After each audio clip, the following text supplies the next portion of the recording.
قال الله تبارك وتعالى في كتابه العزيز بسم الله الرحمن الرحيم وإن تعدوا نعمة الله لا تحصوها وقال النبي صلى الله عليه وسلم نعمتان مغبون فيهما كثير من الناس الصحة والفراغ رواه مسلم۔ معزز سامعین کرام، دینی ملی بھائیوں، نوجوان ساتھیوں، پردہ نشین خواتین اسلام، آج کے اس خطبہ جمعہ میں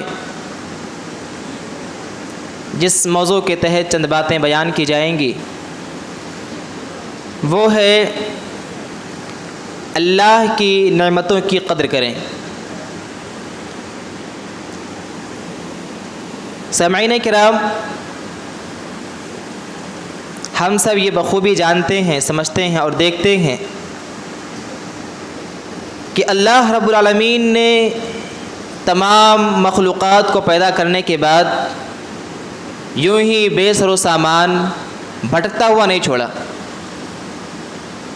بلکہ ہر مخلوق کے لیے جو اس کی زندگی کے لیے ضروری چیز ہے اس کو مہیا کیا۔ اور اگر قرآن کے الفاظ میں کہیں تو وَإِن تَعُدُّوا نِعْمَةَ اللَّهِ لَا تُحْصُوهَا، کہ اللہ رب العالمین نے اپنے مخلوقات پر اتنے انعامات کیے ہیں کہ اگر بندہ ان کو شمار کرنا چاہے، ان کو گننا چاہے تو گن نہیں سکتا ہے۔ اور اللہ تعالیٰ نے دوسرے الفاظ فرمایا کہ میں نے انسان کو جو کچھ اس نے طلب کیا، چاہا، میں نے اس کو عطا کر دیا ہے۔ آسان الفاظ کے اندر یوں کہہ لیجیے کہ اللہ تعالیٰ نے تمام مخلوقات کو ہر قسم کی نعمتوں سے اس کو نوازا، اور ان میں جو اشرف المخلوقات انسان ہے، انسان کے بھی اللہ تعالیٰ نے ہر قسم کی نعمتوں کو کی بارش کر دی۔ اور ان تمام نعمتوں کو اکٹھا کرنے کے بعد اگر ہم اور آپ چاہیں، اندازہ لگانا چاہیں، تو ہم پہچان سکتے ہیں کہ ان تمام نعمتوں میں کچھ اتنی قیمتی نعمتیں ہیں، کچھ اتنی بیش بہا نعمتیں ہیں کہ اگر بندہ ان کی ناقدری کرے، اگر بندہ ان کی قدر نہ کرے تو یقیناً وہ بہت بڑے خسارے میں ہے اور بہت ہی بڑے نقصان میں ہے۔ سامعین کرام، ہم اگر جائزہ لیتے ہیں کہ اللہ تعالیٰ نے تو نعمتیں بے شمار کی ہیں، اللہ تعالیٰ نے ہمیں پیدا کیا، یہ بہت بڑی نعمت ہے۔ اللہ تعالیٰ نے ہمارے ہاتھ، پاؤں، آنکھ، سر، دماغ سب کچھ سلامت بنایا، یہ بھی اللہ تعالیٰ کی بہت بڑی نعمت ہے۔ اللہ تعالیٰ نے ہمارے لیے فضا کو خوشگوار بنایا، ہم آسانی سے اس کے اندر سانس لے سکتے ہیں، یہ بھی اللہ کی بہت بڑی نعمت ہے۔ اللہ تعالیٰ نے ہمیں پانی پینے کے لیے اچھے سے اچھا پانی کا انتظام کیا، یہ بھی اللہ کی بہت بڑی نعمت ہے۔ اللہ تعالیٰ نے ہمیں سکون دیا، ہمیں اولاد دی، ہمیں اور بہت ساری نعمتیں دیں، یہ تو اپنی جگہ پر بہت ہی بڑی نعمتیں ہیں ہی، لیکن ان تمام نعمتوں میں جس کے تعلق سے ہم اگر غور کریں گے قرآن مجید کے اندر یا احادیث کے اندر تو معلوم ہوگا اللہ تعالیٰ نے یہ تمام نعمتیں دینے کے بعد کہیں پر یہ نہیں کہا کہ میں نے تمہارے پر احسان کیا ہے، یا میں تمہیں یہ نعمت دے کر تمہارے پر ایک کرم کیا، ایک رحمت کا نگاہ تمہارے پر ڈالا ہے۔ اللہ تعالیٰ نے صرف دو نعمتوں کا تذکرہ کیا اور کہا کہ میں نے یہ دو نعمتیں دے کر تمہارے اوپر احسان کیا ہے۔ ان میں سے ایک نعمت کیا ہے؟ نعمت ایمان ہے، اور دوسری نعمت ہے وہ نعمت ہے رسول صلی اللہ علیہ وسلم کی بعثت، یعنی ہم نے تمہارے درمیان رسول کو بھیج کر تمہارے پر احسان کیا ہے۔ اور ایک نعمت کیا ہے؟ وہ ایمان کی ہے۔ اللہ تعالیٰ فرماتا ہے سورہ حجرات کے اندر بل اللہ یمن علیکم ان ہداکم للایمان، اللہ تعالیٰ نے تمہیں ایمان کی نعمت دے کر تمہارے پر احسان کیا ہے۔ اے انسانوں، اس نعمت کو پہچانو، اے انسانوں اس نعمت کی قدر کرو، کیونکہ یہی وہ نعمت ہے جس کے ہوتے ہوئے آپ کے چھوٹے سے چھوٹے اعمال بہت بلندی میں فائز ہو جاتے ہیں، بہت بڑے ہو جاتے ہیں۔ اور اگر یہی نعمت نہیں ہے آپ کے پاس ہے، آپ کے پاس اسی ایمان کی قدر نہیں ہے، آپ بڑے سے بڑا عمل کر لیں، آپ دن رات ایک کر دیں، لیکن اللہ کے یہاں اس عمل کی کوئی شمار نہیں ہے، اللہ کے یہاں اس کی کوئی قدر مزت نہیں ہے۔ تو ایمان اللہ تعالیٰ نے فرمایا کہ سب سے بڑی نعمت ہم نے تم کو دی ہے اور تمہیں اس کی قدر کرنی چاہیے۔ سامعین کرام، عموماً دیکھنے میں یہ آتا ہے کہ آج مسلمانوں کو اس عظیم نعمت کی قدر نہیں ہے، اور ایک کہاوت ہمارے یہاں نا کہ انسان کو نعمت کی قدر تب ہوتی ہے جب اسے چھن جاتی ہے۔ جب اس کے پاس سے نعمت چلی جاتی ہے تب اس کو اس چیز کی اہمیت، اس کی قدردانی معلوم ہوتی ہے۔ اللہ تعالیٰ نے پہلے ہم کو بتلا دیا ہے کہ نعمت جو ہم نے تم کو دی ہے ایمان کی شکل میں، اس کی کتنی قدر و منزلت ہے، اس کا کیا مقام ہے، اس کی کیا اہمیت ہے تمہاری زندگی کے اندر، اللہ تعالیٰ نے پہلے ہی بتلا دیا ہے۔ اب اگر بندہ پھر بھی اس کی قدردانی نہ کرے تو پھر اس کی اپنی خطا ہوگی۔ در حقیقت ہم اگر غور کریں گے، اپنے سیرت کا جائزہ لیں اور اپنے معاشرے کو ہم دیکھیں تو ہمیں معلوم ہوگا کہ یقیناً ہمیں ایمان کی ہمارے دل کے اندر کچھ بھی قدردانی نہیں ہے، کیونکہ ہم پیدائشی نسبی طور سے مسلمان پیدا ہو گئے، ہمارا نام عبد الرحمن عبداللہ ہے، لیکن ہم اگر سیرت کا مطالعہ کرتے ہیں تو معلوم ہوتا ہے کہ ہم میں اور ہمارے اسلاف اور صحابہ کرام کے درمیان ایمان کی جو قدردانی تھی، جو ایمان کی اہمیت تھی، جو ایمان کو وہ مقام وہ دیا کرتے تھے، ہم وہ ایمان کو مقام نہیں دے رہے ہیں۔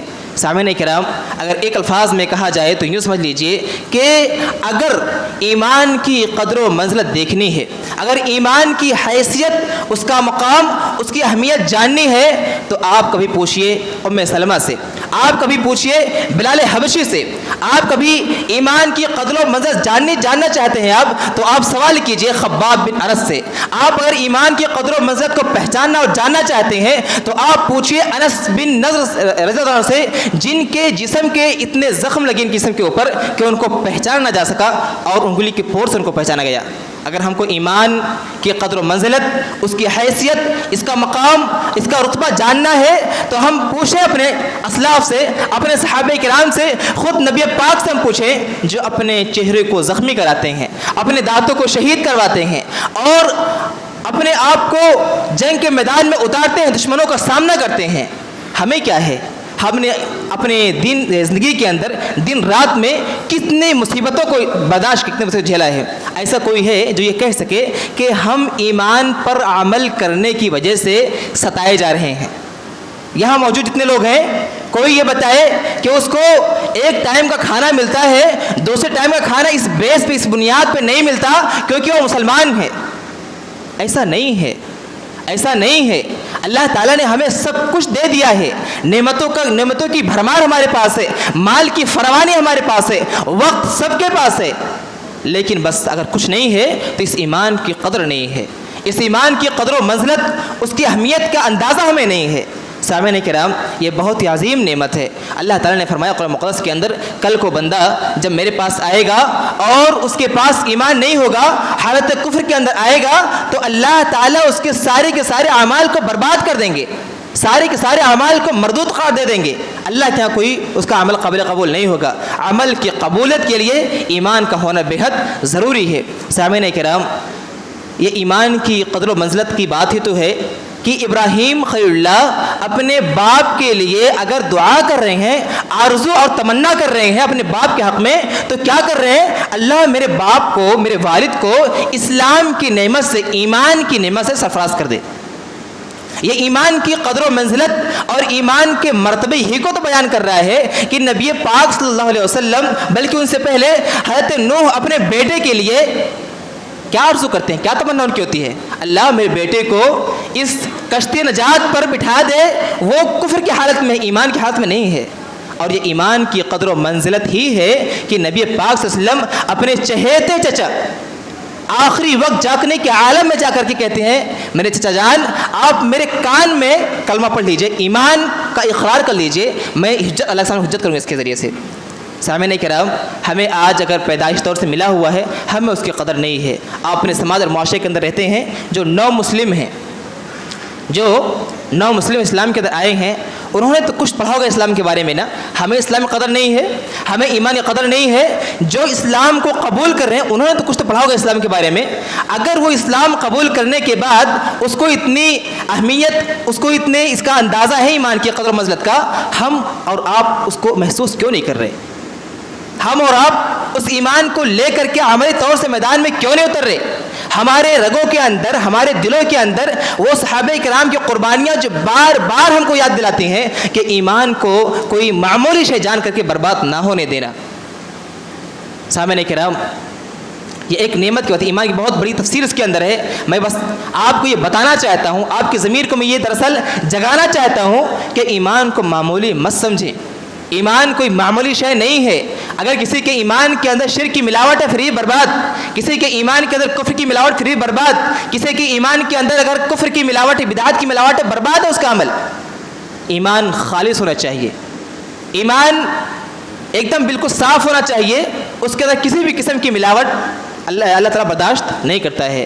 یہ ایک نعمت کی بات ہوئی. اور آگے بڑھتے ہیں کہ اللہ تعالیٰ نے ان تمام نعمتوں میں نے بتلایا آپ کو کہ ایمان کے بعد ایک نعمت دی ہے. کس کو؟ رسول کریم صلی اللہ علیہ وسلم کو ہمارے درمیان بھیج کر کے. وہ رسول کریم جو خود تو امی ہے، جو ان پڑھ ہے، پڑھنا لکھنا نہیں آتا، لیکن اپنی قوم کو وہ عالم بنانا چاہتا ہے. اپنی قوم کے ہر قسم کی مصیبتوں کو برداشت کرتا ہے اس لیے کہ تو بچ جائے. تو جہالت میں رہے گا تو گمراہی میں جائے گا، اگر تو جہالت میں رہے گا تو بربادی تیرا مقدر بن جائے گی. وہ اپنی امت اور اپنی قوم کے لیے ہر قسم کی مصائب و آلام کو برداشت کرتا ہے. وہ نبی جس کے بارے میں اللہ تعالیٰ نے قرآن کی آیت نازل کر دی، لعلک باخع نفسک، ایسا لگتا ہے کہ آپ اپنے آپ کو ہلاک کر دیں گے. کس لیے؟ کہ یہ لوگ آپ کی بات مان نہیں رہے ہیں. وہ نبی جس کے بارے میں حدیث کے الفاظ بتلاتے ہیں، آپ نے فرمایا کہ میں تم سے اتنی محبت کرتا ہوں، اے میں تم کو جہنم کی آگ سے بچانے کے لیے تمہارے در پہ لگا ہوں. حدیث کے الفاظ ہیں کہ میں تمہیں وانا آخذ بحجزکم، میں تمہارے کمر کو پکڑ کے کھینچ رہا ہوں جہنم کی آگ سے. ولکنکم تقہمون فیہا، لیکن تم ہو کہ میرے ہاتھ کو چھڑا کر کے اپنے کمر کو آزاد کر کے اسی میں تم کودنا چاہتے ہو.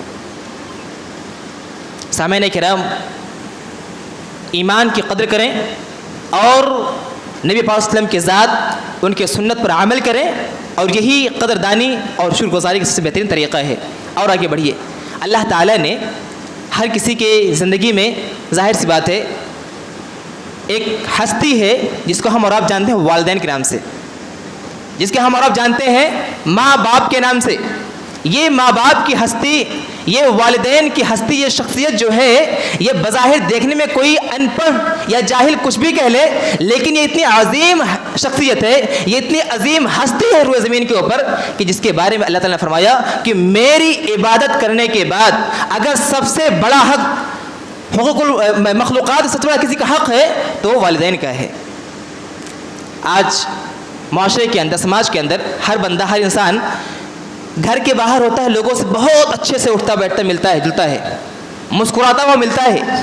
کیوں؟ کیونکہ اس کو دکھانا ہے نا کہ ہاں ہم بہت اچھے سے ہیں، یا ہم بہت شریف لوگ، اچھے لوگ ہیں.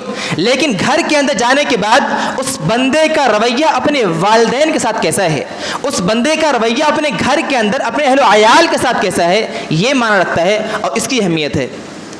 سامعین کرام، والدین کی بات آئی ہے، میں بیان کروں آپ کو کہ والدین تو آپ کی جنت و جہنم ہے. نسلم سے ایک آدمی نے سوال کیا، ایک آدمی آیا اور پوچھا، آپ وسلم بتلائیے کہ مل حق لوالدین، والدین کا اللہ کے وسلم حق کیا ہے، میں ان کا حق ادا کیسے کروں، یا ان کا حق ادا کریں گے تو ہمیں کیا ملے گا.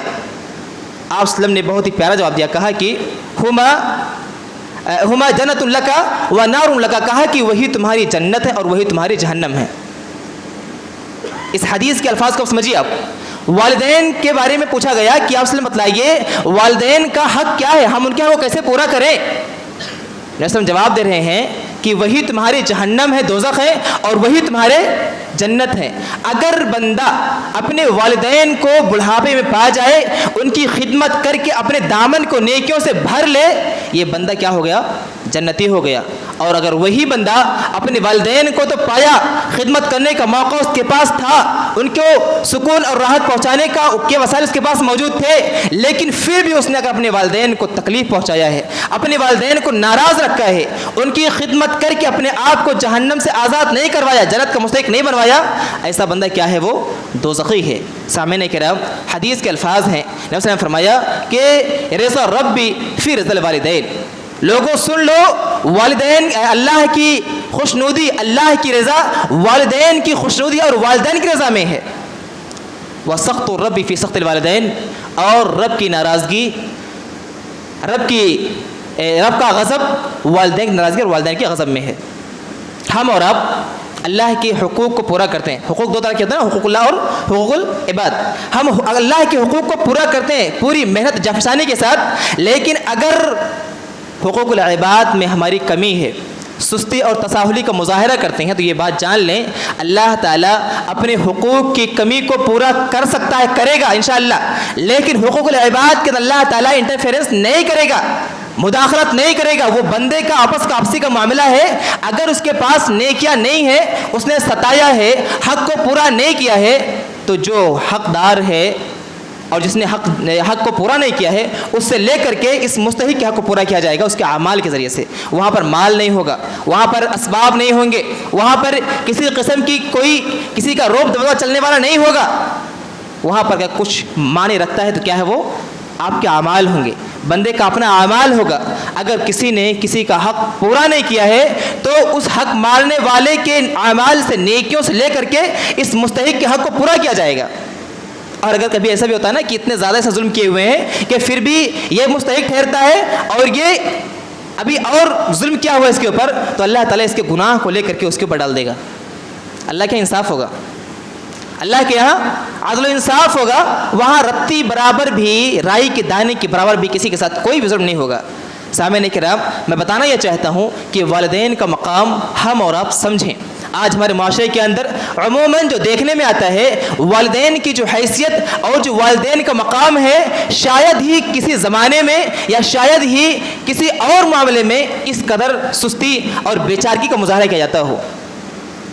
باپ بوڑھا ہو گیا یا ماں باپ بوڑھے ہو گئے، گھر کے اندر ہیں، ان کو عارضہ ہے، کھانسی آ رہی ہے یا کوئی اور مسئلہ ہے، تو والدین کی اس ذمہ داری کو یا والدین کی اس حرکت کو یا اس بیماری کو اولاد اس طرح سے اس کو بوجھ سمجھتا ہے، کہتے کیا ہمیشہ کھانستے رہتے ہو یا کیا ہمیشہ یہی کرتے رہتے ہو، ہمیشہ کیوں نہیں وہاں چلے جاتے؟ اور بسا اوقات اب تو اولڈ ایج ہاؤس کا بھی بہت ہی رواج چل رہا ہے۔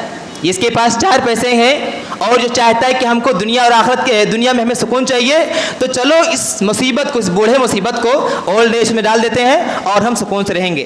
سامعین کرام، یہ ماں باپ، یہ والدین جن کے تعلق سے ہم اور آپ اتنا سمجھتے ہیں کہ بہت بوجھ ہمیں لگتا ہے نا، اللہ تعالیٰ نے فرمایا ان کے بارے میں قرآن مقدس کے اندر کہ لوگوں اس چیز کو یاد رکھو، وَوَصَّيْنَا الْإِنسَانَ بِوَالِدَيْهِ حملته امه وهن على وهن، کہا کہ والدین جس کے بارے میں تم سمجھتے ہو کہ یہ بوجھ ہے، یہ بوجھ نہیں ہے تمہارے لیے، بلکہ تمہاری بوجھ کو انہوں نے اٹھایا ہے۔ 9 ماہ تک پیٹ میں رکھ کر کے ساری ذمہ داری ادا کرنا، یہ دنیا کی کون سی ہستی کرے گی؟ پیٹ میں 9 ماہ تک ایک وزن رکھ کر کے سارے فرائض کو، بیوی ہے تو بیوی کے فرائض، بہن ہے تو بہن کے فرائض، اور ماں ہے تو ماں کے فرائض انجام دے رہی ہے، کون دنیا کی ہستی یہ کرنے کے تیار ہے؟ باپ کا معاملہ ہے، آپ باپ سے اگر اس کا سارا خون مانگ لے، خون مجھے ضرورت ہے، تو باپ انکار نہیں کرے گا، وہ سارا خون دے دے گا اپنے بچے کو کہ میرا بچہ کامیاب ہو جائے، میرا بچہ خوش رہے، اس کو یہ چیز مل جائے۔ اور آج انہی ماں باپ کی قدر کا یہ عالم ہے کہ بات بات ہم کو جھلکتے ہیں، خاص طور سے جو نوجوان ہیں جن کی ابھی نئی شادیاں ہوئی ہیں، میں ان سے خاص طور سے مخاطب ہوں کہ خدا کے واسطے اپنے اس نئے رشتے کے لیے اپنے اس گہرے رشتے کو برباد مت کریں، اپنی جنت کو اپنے سے دور مت کریں۔ دیکھیے، رشتے کی قدر بالکل ضروری ہے، ہر رشتے کا احترام ہے، لیکن جہاں بات ماں باپ کی آتی ہے نا، وہاں پر ہمیں بہت ہی محتاط ہونا چاہیے۔ کیونکہ یہ ماں باپ کا معاملہ جنت جہنم کا معاملہ ہے۔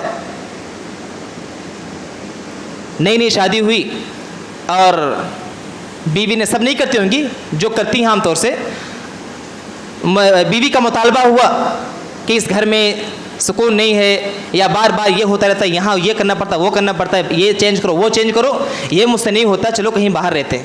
2-3 بھائی اگر ہیں تو اس بھائی پہ ڈال دو، ہم باہر چلتے ہیں۔ اب وہ بھائی نہیں مان رہے، نہیں میں نہیں دیکھتا، مجھے یہ کام وہ کام، مجھے یہاں وہاں جانا رہتا ہے، آپ دیکھو آپس میں، یعنی ایک ماں باپ جس کی یہ حیثیت ہے کہ زندگی پوری لگا دی، پورا خون اپنا سکھا دیا پسینے کی شکل میں، آج اس کو قبول کرنے کے لیے آپس میں بحث ہو رہا ہے، نہیں تم دیکھو، نہیں تم دیکھو، نہیں تم دیکھو۔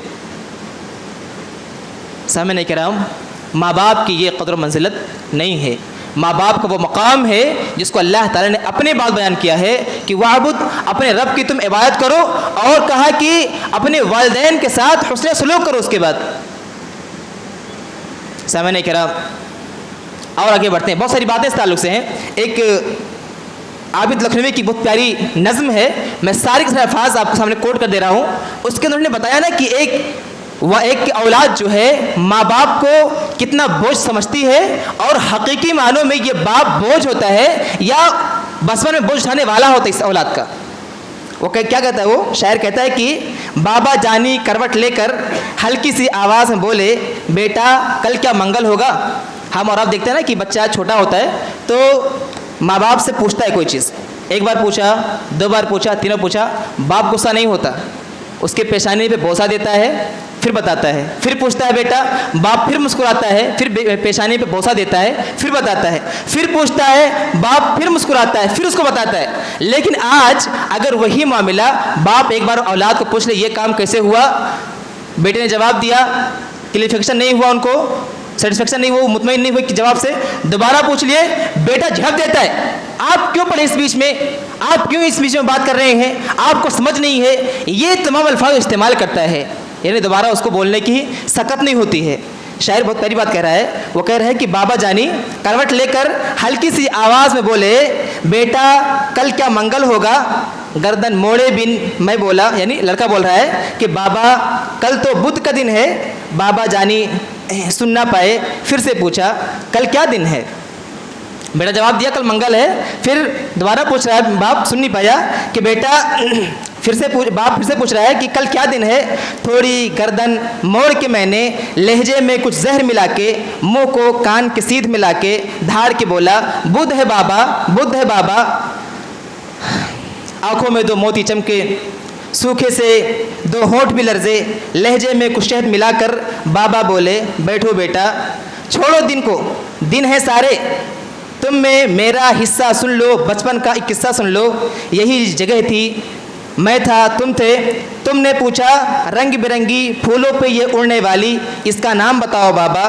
گال پہ بوسہ دے کر میں نے پیار سے بولا تتلی بیٹا. تم نے پوچھا کیا ہے بابا، پھر میں بولا تتلی بیٹا. تتلی تتلی کہتے سنتے 1 مہینہ پورا گزارا. 1 مہینہ پوچھ کے بیٹا تتلی کہنا سیکھا تم نے، ہر ایک نام پہ سیکھا تم نے. کتنی بار وہ پوچھا تم نے، تیرے بھی تو دانت نہیں تھے، میرے بھی تو دانت نہیں ہیں، باتیں کرتے کرتے تو تھک کے گود میں سو جاتا تھا. تیرے پاس تو بابا تھے نا، میرے پاس تو بیٹا ہے نا.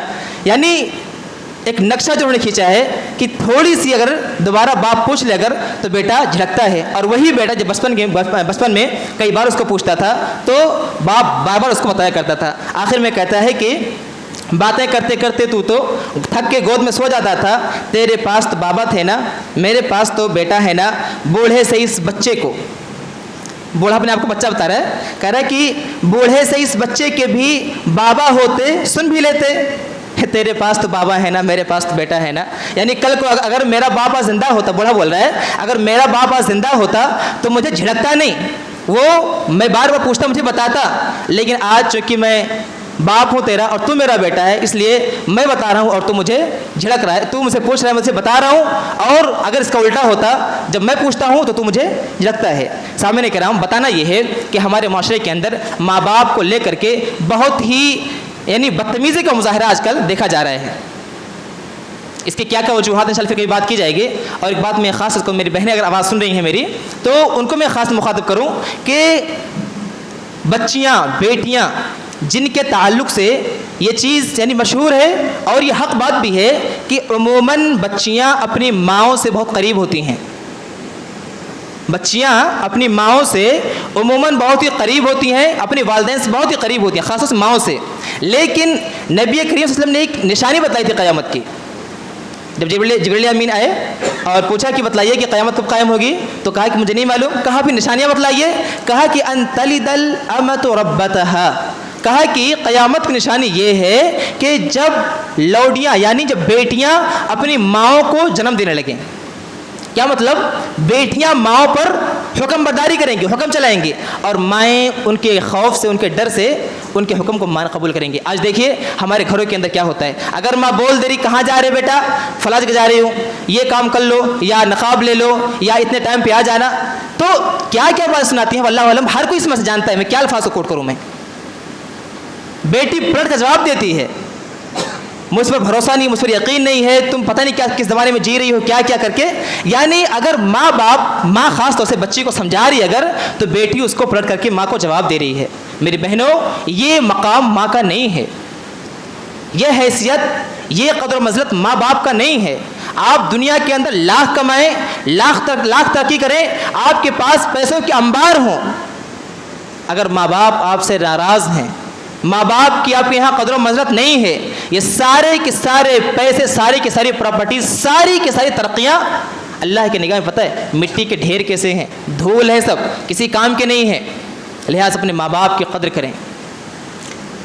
دیکھنے میں یہی آتا ہے کہ جب جاگنے کا عالم ہوتا ہے، آخری وقت ہوتا ہے، تو لوگوں کی محبت بہت تیز جاگتی ہے. یعنی محبت کی رنگ بالکل پھپھڑا اٹھتی ہے. کب؟ جب جان نکلنے والی ہوتی ہے. زندگی کے اندر کبھی لوٹ کے آ کر کے پوچھا نہیں بابا کیسے ہو. جب تک زندگی سلامت تھی، جب تک باپ کے ہوش ٹھکانے تھے، تب تک پلٹ کر نہیں پوچھنے توفیق ہوئی. لیکن جب معلوم ہوا کہ نہیں ابا کی طبیعت بہت سخت ناساز ہے، بالکل اب بچنے کا نہیں لگ رہا ہے اسے، تو بھاگتے بھاگتے آ رہے بیٹے کہاں سے فلائٹ پڑ کے آ رہے ملنے کے لیے، اور نہ جانے کون کو دشمنی اس کو چھوڑ کے آ رہے ملنے کے لیے. اس وقت جبکہ اس کو بولنے کے الفاظ بھی نہیں ہوتے، جبکہ اس کا جاگنے کا وہ عالم ہوتا ہے، اس کے پاس جواب دینے کا بھی، پہچاننے کا بھی اس کے اندر سے صلاحیت ختم ہو جاتی ہے. اس وقت آ کر کے بیٹھتا ہے، معافی مانگتا ہے، چچا معاف کر دیجئے، ابا ماں خاص طور سے بچے معاف کر دیجئے، مجھ سے غلطی ہو گئی تھی، یہ کریے وہ کریے. یعنی انسان اپنے ماں باپ کو اس وقت اہمیت دے رہا ہے جبکہ اس کی اہمیت ختم ہونے والی ہے. اس دنیا میں جب اس کی اہمیت ختم ہونے والی ہے، تب اس کو ساری محبت اور اہمیت معلوم ہوتی ہے ماں باپ کی. اور یہ ہمیشہ ایک چیز یاد رکھو کہ درخت کتنا بھی سوکھ جائے، درخت گرچہ پتے اپنے سارے جھاڑ دے، لیکن پھر بھی گھر کے اندر ایک شناخت، ایک پہچان ہوتی ہے. وہ باپ کتنا بوڑھا ہو جائے، ماں باپ بھلے ہی کچھ نہ کرے، محض گھر میں لیٹے رہے، وہ ان کا یہ گھر کے اندر ہونا گھر کو گھر بناتا ہے، گھر کے اندر سکون کی لہر قائم کرتا ہے. اپنے ماں باپ کو کبھی بوجھ مت سمجھنا، اپنے ماں باپ کو کبھی تنگ سمجھ کر کے، تنگی سمجھ کر کے ان کو اپنے سے جدا مت کرنا. وہ آپ کی جنت ہے، اپنی جنت کو کبھی کوئی اپنے سے دور نہیں کرنا چاہتا اور نہیں کرنا چاہیے. سامعین کرام، میں اخبار پڑھ رہا تھا میں ابھی صبح میں، تو اس کے اندر ایک بہت پیارا واقعہ مجھے ملا، غالباً کویت کا ہے. تو کویت میں ایک باپ آتا ہے بوڑھا سا، اور قاضی سے بولتا ہے کہ میں مقدمہ کرنا چاہتا ہوں. قاضی پوچھ رہا ہے کہ مقدمہ کس کے خلاف کرنا چاہ رہے ہیں؟ باپ بولتا ہے، وہ بوڑھا شخص آدمی بولتا ہے اپنے بیٹے کے خلاف. قاضی حیران کہہ رہے ایسے کیسے کوئی باپ اپنے بیٹے کے خلاف مقدمہ دائر کر سکتا ہے، کیا معاملہ ہے؟ کہا نہیں، میں چاہتا ہوں کہ مقدمہ دائر ہو اور اب اس کا سامنا ہم یہیں پہ کریں گے. کہا اچھا ٹھیک ہے. قاضی ہے مقدمہ دائر کر لیتا ہے اور پیشی کے لیے بلاتا ہے. بچہ بھی ویل سیٹلڈ، یعنی ترقی یافتہ ہے، سب کچھ پیسے کا انبار اس کے پاس ہے، اور باپ کے پاس بھی سب کچھ پیسے کی فراوانی ہے، سب کچھ ہے. لیکن جب پھر بیٹا حاضر ہوتا ہے اور بیٹا پوچھتا ہے باپ سے کہ آپ نے میرے خلاف مقدمہ دائر کیوں کیا، میں نے کیا بگاڑا ہے آپ کا، نقصان میں نے کیا کیا ہے آپ کا، مقدمہ کس بات پہ ہے؟ تو انہوں نے کہا کہ میں قاضی صاحب آپ کے پاس سے بچے بتانا چاہتا ہوں، مطالبہ کرتا ہوں کہ میں چونکہ اس کا باپ ہوں، اس لیے مجھے اس سے ماہانہ کچھ رقم چاہیے جو یہ اپنے ہاتھ سے خود لا کر کے مجھے دے. سمجھ میں آ رہا مسئلہ؟ قاضی سے بوڑھا مطالبہ کر رہا ہے کہ قاضی صاحب میں آپ کے ذریعے اس واسطے سے اس بچے سے مطالبہ کرتا ہوں کہ آپ اسے کہیں کہ ہر مہینے میں مجھے کچھ رقم، میں اس کا باپ ہوں، مجھے خرچے کے لیے کچھ رقم لا کر کے اپنے ہاتھ سے مجھے دے، ہر مہینے دے. بیٹا بولتا ہے کہ آپ کے پاس کمی کس چیز کی ہے، سب کچھ آپ کے پاس ہے، ایسا کیوں کرنا چاہ رہے ہیں آپ، کیا مسئلہ ہے؟ باپ بولتا ہے نہیں، میں چاہتا یہی ہوں، وہ بعد میں دیکھیں گے، لیکن میں یہی چاہتا ہوں تم سے کہ تم مجھے اپنے ہاتھ سے ہر مہینے باپ ہونے کے ناطے خرچہ لا کر کے دو. بہرحال قاضی بولتا ہے ٹھیک ہے، آپ کا مطالبہ صحیح ہے، آپ باپ ہیں اور آپ کو ملنا چاہیے بیٹے کی طرف سے. تو قاضی متنازع کر دیتا ہے. باپ بولتا ہے مجھے بہت رقم نہیں چاہیے، بس مجھے یہ 1 درہم، مہینے میں 1 درہم لا کر کے مجھے گھر پہ دے دیا کریے. اور حیران یہ کیا معاملہ ہے کہ چاہتا کیا ہی آدمی، بوڑھا آدمی چاہتا کیا یہ؟ قاضی فیصلہ لکھ دیتا ہے کہ اب تمہیں اپنے باپ کو اپنے ہاتھ سے ہر مہینے جا کر کے 1 درہم دے کر دینا ہے، یہ ان کے مہینے بھر کا خرچہ ہوگا. فیصلہ ہو گیا. بچہ پھر اپنے چلا گیا اپنے جاب پہ، کام پہ. باپ وہاں سے نکل رہا تھا، قاضی اس کو بلایا اپنے پاس. کہا کہ میں نے فیصلہ سنا تو دیا ہے لیکن میں اس کو سمجھ نہیں پا رہا ہوں. 1 درہم کے لیے آپ نے مقدمہ دائر کیا, 1 درہم کے لیے اپنے بچوں کو کہاں سے بلایا آپ نے, اور یہاں پہ یہ شرط لگائی کہ وہ خود آ کر کے مجھے دے, ایسا کیوں؟ بہت سارے پیسہ کے پاس ہے. انہوں نے کہا کہ قاضی صاحب معاملہ دراصل 1 درہم 2 درہم کا نہیں ہے. دیکھیے باپ کو اپنی اولاد سے محبت کتنی ہوتی ہے, اس کے پاس سب کچھ ہو, اس کی اولاد نہ ہونا تو بے چین رہتا ہے. وہ اس کو ساری چیزیں زندگی کی ساری آشائشیں پھیکی پڑتی لگتی ہیں اس کو. تو بولتا ہے وہ بوڑھا, کہتا ہے کہ قاضی صاحب معاملہ 1-2 درہم کا نہیں ہے, یا معاملہ پیسے پراپرٹی کا نہیں ہے. دراصل معاملہ یہ ہے کہ یہ بیٹا میرا جوان ہونے کے بعد 18-20 سال سے مجھ سے ملنے کے لیے آیا ہی نہیں اور مجھ سے کوئی رابطہ ہی نہیں کیا. میں دراصل معلوم یہ کرنا چاہ رہا تھا کہ میرا بیٹا دنیا میں ہے کہ نہیں, اگر ہے تو کم از کم بیٹا ہونے کا وہ حق تو پورا کرے. مجھے وہ 1 درہم دینے کے بعد کم از کم ملنے تو جایا کرے گا, میری نگاہوں کو ٹھنڈک مل جائے گی. قاضی حیران ہو جاتا ہے. میں دراصل بتانا یہ چاہتا ہوں اس واقعے سے, پورے سچا واقعہ ہے, یہ کویت کا واقعہ ہے کہ آپ دنیا کو کمائیں, آپ دنیا کو حاصل کریں, آپ ترقی دن دنی رات چوگنی کریں, کوئی روک ٹوک نہیں ہے, کوئی باؤنڈیشن نہیں ہے. لیکن اس ترقی کے راستے میں اگر آپ کو اپنی جنت کو چھوڑنا پڑے, اپنے سکون کو چھوڑنا پڑے, اپنے سب سے گہرے رشتے کو چھوڑنا پڑے, دور ہونا پڑے, خدا کے واسطے ایسا جاب, ایسی پراپرٹی, ایسے تمام کام, ایسے تمام مال برباد کسی کام کے نہیں ہیں. سامعین کرام, نعمتیں بہت ساری ہیں. والدین اس پہ ایک موضوع مستقل ٹاپک ہو سکتا ہے, ان کا مقام کیا, ان کے حقوق کیا ہیں, اولاد کے حقوق کیا ہیں, ماں باپ کے, یہ تمام باتیں انشاءاللہ ایک مستقل موضوع میں انشاءاللہ بات ہوگی. آگے بڑھتے ہیں. ایک اور میں بات بیان کر دوں کہ نعمتوں میں سے عظیم نعمت اسلام, رسول کی بعثت, والدین, اور ایک عظیم نعمت ہے جوانی. جہاں یہاں پر میرے سامنے اکثریت جو ہے دکھ رہی ہے نوجوانوں کی. میں آپ سے مخاطب ہوں. یہ نوجوانی کے ایام, یہ نو عمری کے ایام, یہ توانائی اور تندرستی کے ایام اتنی قیمتی نعمت ہے کہ بغیر اس کا حساب و کتاب دیے ہوئے اللہ کے سامنے سب ہٹ نہیں سکتے. ایک انچ بھی آپ وہاں سے, ایک ذرہ برابر وہاں سے ہٹ نہیں سکتے اللہ کے سامنے سے آپ, جب تک کہ آپ اس کا حساب نہ دیتے پورا.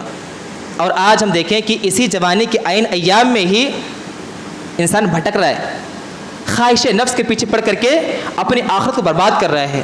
لوگوں, اللہ نے آپ کو جوانی دی ہے, جوانی کی قدر کریں.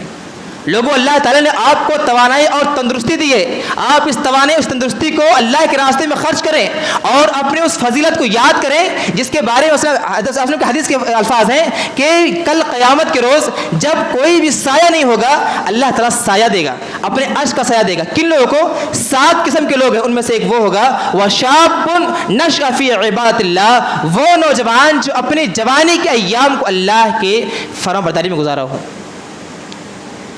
ہمارے نوجوان بھائی یہاں پر ہیں, کتنے لوگ ہیں جو 5 وقت کی نماز پابندی ادا کرتے ہیں؟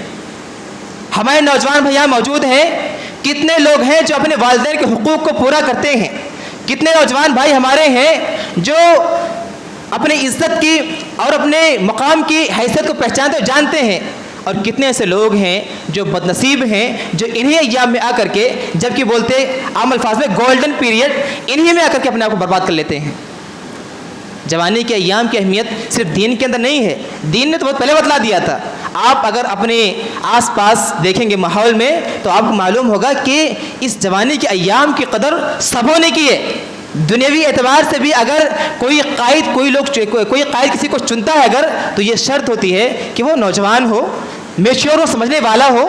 سامعین کرام, میں یہ 3-4 باتیں آپ سامنے بیان کرنے کی جو کوشش کر رہا ہوں وہ اس وجہ سے کہ انہی 3-4 چیزوں کے بارے میں خاص طور سے آج ہمارا معاشرہ, آج ہمارا سماج انہی 3-4 چیزوں کو لے کر کے وہ بربادی میں جا رہا ہے, راستے سے بھٹک رہا ہے. پہلا یہ کہ اپنے دین کو اس کو قدر معلوم نہیں ہے, اپنے ایمان کی اس کے پاس کوئی قدر و قیمت نہیں ہے, کیونکہ وہ پیدائشی مسلمان ہو گیا ہے. میں نے بتلایا آپ کو, آپ سیرت کا مطالعہ کریں, آپ صحابہ کرام کی زندگیوں کو پڑھیں, انہوں نے اس دین کے لیے کیا کیا قربانیاں دی ہیں. سامعین کرام, ماں باپ کی قدر و منزلت, ماں باپ کی کیا قدر و منزلت ہے, آپ یوں سمجھ لیجئے کہ اللہ تعالیٰ نے حقوق العباد میں سب سے بلند درجہ ان کو دیا ہے.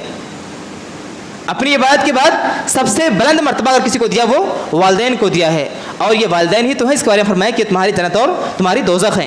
اور آگے بڑھتے ہیں، یہ جوانی کے ایام ہیں، جوانی کے ایام کو رائگاں مت ہونے دیں، اس کو دین میں لگائیں، دین کے کام میں لگائیں، اللہ کی اطاعت فرمان برداری میں لگائیں۔ یہی جوانی کی عبادات آپ کو کل قیامت کے روز جب کہ عرش کے علاوہ کوئی سایہ نہیں ہوگا آپ کو سایہ دیں گے۔ سامعین کرام، انشاءاللہ چونکہ رمضان بھی آ رہا ہے اور اس چیز کی اس امید کے ساتھ کہ انشاءاللہ آپ لوگ اب جڑیں گے، گرچہ رمضانی مسلمانی صحیح لیکن اب انشاءاللہ قریب ہوں گے اور اپنے آپ کو بدلنے کی کوشش کریں گے، ان تمام باتوں پہ غور کرنے کی کوشش کریں گے۔ اللہ تعالیٰ سے دعا کریں مولا کریم ہم تمام لوگوں کو عمل صالح کرنے والا بنائے۔ مولا کریم جہاں جو ہم سب کو جو یہاں موجود ہیں اے اللہ، جو یہاں بھی نہیں پہنچ سکے اللہ انہیں تو یہاں جلد پہنچا دے، اور جو دین سے دور ہیں اللہ انہیں دین سے قریب کر دے، جو دین کی اہمیت، اس کی افادیت، اس کی قدر و منزلت سے ناآشنا ہے اللہ تو انہیں اس کے دین کی، اس ایمان کی، اس اسلام کی قدر و منزلت کو جاننے والا بنا دے۔ مولا کریم جو لوگ اپنے والدین کے تعلق سے بہت ہی بے فکری قسم کے ہیں یا ان کی قدر و منزلت کو نہیں پہچان سکے، اے اللہ ان کے دلوں میں ان کے والدین کی محبت، ان کے حقوق اور ان کے مقام مرتبے کو پیوست کر دے بیٹھا دے۔ مولا کریم جو لوگ نوجوان ہیں یا جو یہاں پر اہل اسلام، اہل ایمان موجود ہیں، اے اللہ تو ان کے دل کو اپنی عبادت کے لیے خاص کر لے، اے اللہ تو انہیں اپنا خاص بندہ بنا لے۔ اے اللہ ہم تمام لوگوں کو جو یہاں موجود ہیں، رمضان کا مہینہ قریب ہے، اے اللہ ہم سب کو صحت کے ساتھ، تندرستی کے ساتھ ہم سب کو رمضان کے مہینے تک پہنچا دے، اور ہمیں اس مبارک مہینے میں زیادہ سے زیادہ نیکیاں کمانے کی توفیق عطا فرما۔ مولا کریم ہماری جو خواتین بہنیں ہیں، مائیں ہیں، اے اللہ تو انہیں بھی اپنے دین سے جوڑ لے۔ اے اللہ یہی وہ مائیں ہیں جن کی گود سے اسلام پلتا ہے، اے اللہ تو انہیں سیدھے راستے پہ گامزن کر دے۔ اے اللہ جو بچیاں اپنی والدین کی نافرمان ہو رہی ہیں، اے اللہ تو انہیں دین کی اہمیت، والدین کی قدر و منزلت کو ان کو اس کے سامنے واضح کر دے تاکہ وہ لوگ اپنے ماں باپ کی قدر و منزلت کو جان سکیں۔ مولا کریم پوری دنیا کے اندر جہاں بھی مسلمان پریشان حال ہیں، اے اللہ تو ان کی پریشانیوں کو دور کر دے۔ مولا کریم خصوصاً فلسطین کے اندر جو صورتحال مسلمانوں کا ہے، اے اللہ تو ان کے لیے کوئی بہتر انتظام فرما دے۔ مولا کریم مسلمان جہاں مغلوب ہیں، اے اللہ تو کی مدد فرما۔ اے اللہ ہم خطا کار ہیں، ہم گنہگار ہیں، ہم معصیت کرنے والے ہیں، اے اللہ تو غفور رحیم ہے، تو ارحم الراحمین ہے۔ اے اللہ ہم تیرے رحمت کے طلبگار ہیں، ہم تیرے عفو درگزر کے طلبگار ہیں، اے اللہ تو معاف فرما دے۔ اے اللہ تو ہمارے مسلم بھائیوں کی جہاں پر پریشان اللہ اس کی پریشانی کو دور فرما دے۔ مولا کریم تمام لوگوں کو جب تک زندہ رکھ، ایمان اسلام پر قائم دائم رکھ، اور جب ہمارا خاتمہ تو ایمان ہی پر ہو۔ آمین تقبل یا رب العالمین۔